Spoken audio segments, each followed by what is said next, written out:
So sometimes I just want to read a very random book from the books that I own. I have so many physical books and so many books on my Kindle that sometimes some books just go under the radar and I never go back to them. So I just decided I'll just put all the names of the books that I have, both physical and the Kindle books, in this random generator, and I'm gonna spin the wheel and pick a random book and I'm gonna read it until I finish it. So I input 83 books in this spin wheel. So let's start. I'll just spin the wheel and see what the next book I'm gonna read is. 1, 2, 3.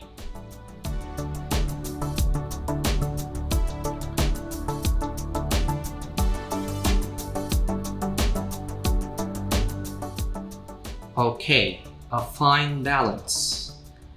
I have this book on my Kindle. I think it's an Indian novel, and I think it won some prize or two. That's why it's in my collection.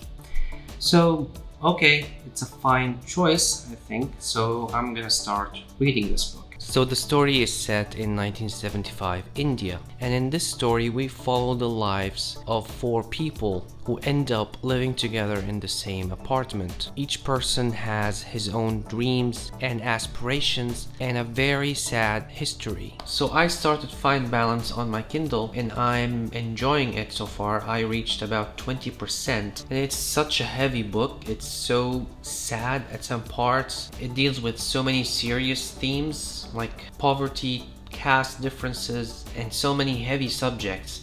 And there are some really disturbing and disgusting scenes in this book so far. I don't really like the writing style so much, but I'm gonna continue reading this book because the subjects discussed are really of interest to me. It's really sad. Finally, I finished this book. It took me so long to finish it, not because it's 600 pages long. This is officially the saddest book I have ever read. The story is so realistic, and yet at the same time, I couldn't believe just how unfortunate the protagonists of this novel are, because everything bad happens to them, and the things that happen to them aren't normal everyday life problems. They are devastating problems. It makes you think how fortunate we are to be living in this day and age, and how trivial our problems have become compared to those people in that period in India. This novel has been eye-opening and thought-provoking to the maximum. I sympathized with all of the characters and hated how much unfairness they have suffered. If I could rename this novel, I would name it Misery or Suffering, because that's what it's all about. This novel depicts a very dark society. It makes you think for a moment that there are no good people in the world. It's that depressing, and because of that, I wasn't sure what rating I should give this novel. I was debating giving it 4 stars or 5 stars, because I thought the author wanted the people to just cry, and I didn't like this. And the language was a little stiff. The author uses some complicated and tough language. Some of this language is in the dialogues. That's one take I noticed. So first I gave it 4 stars.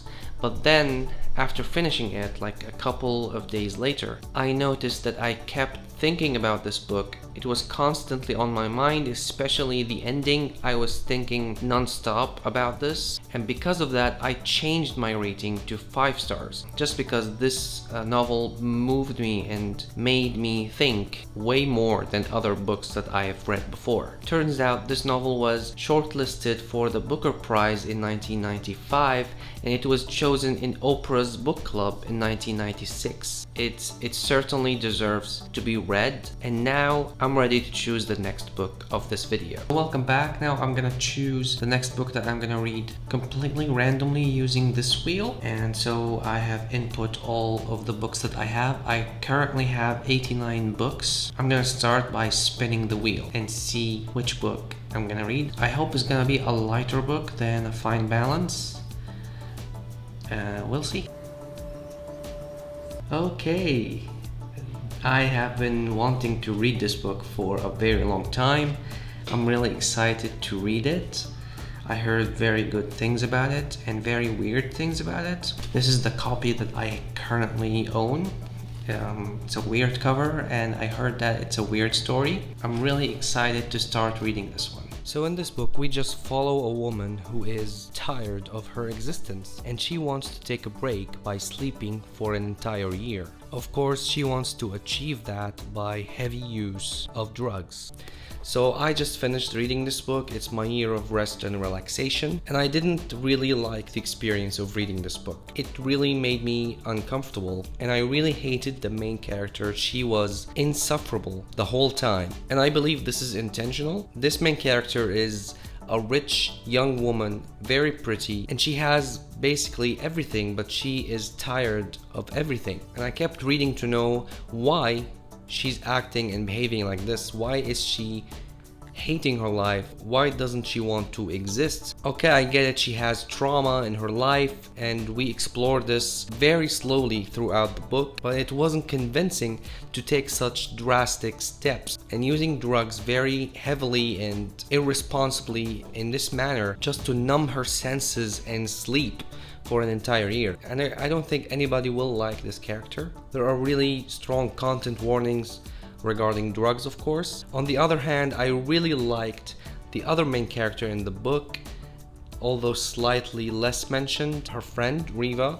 She's very approachable. She resembles the normal person in the world in this novel, and I liked that character so much, especially so when the main character keeps making fun of her. The main character is a bully. The book is not really long. It's only about 288 pages, but it felt a lot longer. I felt bored halfway through. It dragged a lot. This could have been much shorter. Nothing is really happening other than that the main character is trying to numb her senses and she's taking more powerful drugs each passing day, and we get glimpses of her backstory, but they're not that interesting to me. Some parts of the book were really sad. I really hated the ending. I felt like there should have been more heavy consequences of her decision to sleep this entire year.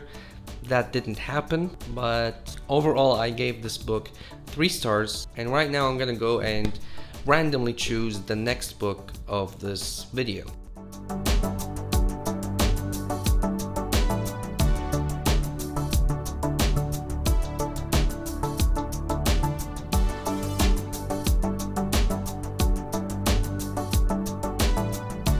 So this book is basically about the refugee crisis in the world, but it takes a magical realism take on the subject. It's a story of a couple who are trying to leave their home country amid civil war, and we follow them through their journey, and suddenly they discovered that there are magical doors that take them to safe countries like the UK and the USA, and we follow them as they try to find one of those doors and become refugees in a Western country. So I just finished Exit West, and this book could have been a lot better. I know it's shortlisted for the Man Booker Prize, but I think it's just because of the concept and the subject, but not the writing style, because I didn't really like the writing style.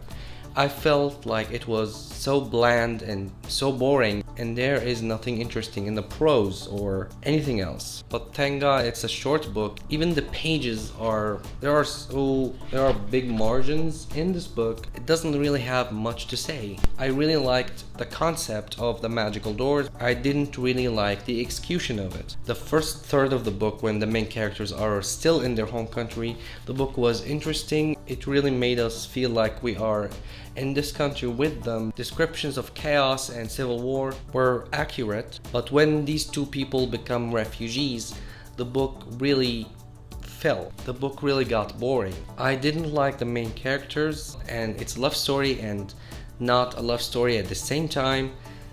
I didn't like the ending of the book, and I wanted to give it 2 stars, but because of the first third, I gave it 3 stars. I don't know if I'm gonna read another book by this author, but I might try in the future. Thank you for watching this far. I hope you enjoyed this video. I hope you check out my previous videos and like and subscribe for future videos. Thank you so much for watching, and happy reading.